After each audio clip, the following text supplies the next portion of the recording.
thinking quite a bit recently on whether physicians have a responsibility to speak out on issues that might be considered political.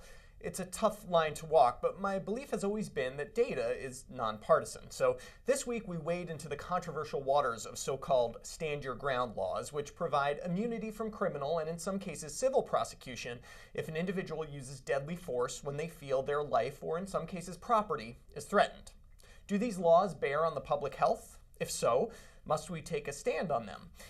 This paper, appearing in JAMA Internal Medicine, suggests that indeed these laws are affecting people's lives. First, some background. From the earliest founding of our country, the concept of duty to retreat predominated. Essentially, this doctrine suggests that one must make a reasonable effort to avoid conflict before resorting to force. The castle doctrine, which states that there is not necessarily a duty to retreat when one is threatened in his or her home, is pretty ubiquitous, as you can see.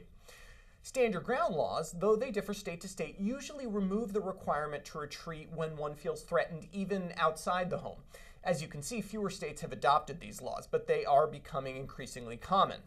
Florida's Stand Your Ground statute was adopted in 2005 and is pretty strong. It provides immunity from prosecution if an individual uses deadly force after feeling threatened, even in a public place.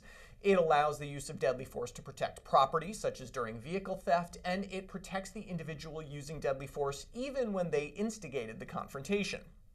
Researchers wanted to determine how this law might affect homicide rates. One could imagine it would act as a strong deterrent for criminals. Conversely, perhaps the increased protections around the use of deadly force would lead to more use of deadly force.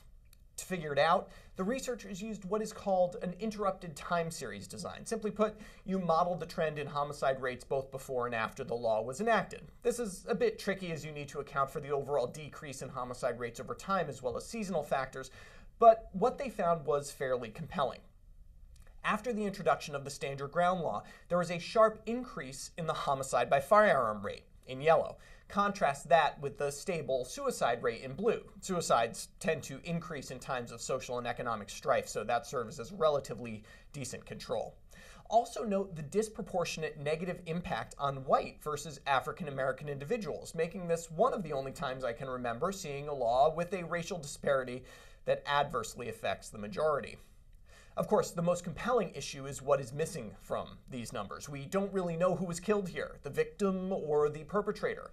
We don't know if overall crimes went down even as homicides went up. And of course, we don't know whether these effects are unique to Florida, though I should say that other studies in other states found similar results. So as clinicians, do we have a responsibility to speak out here? If we believe the results that a law increases death, I would argue that we should. Speaking personally, I will.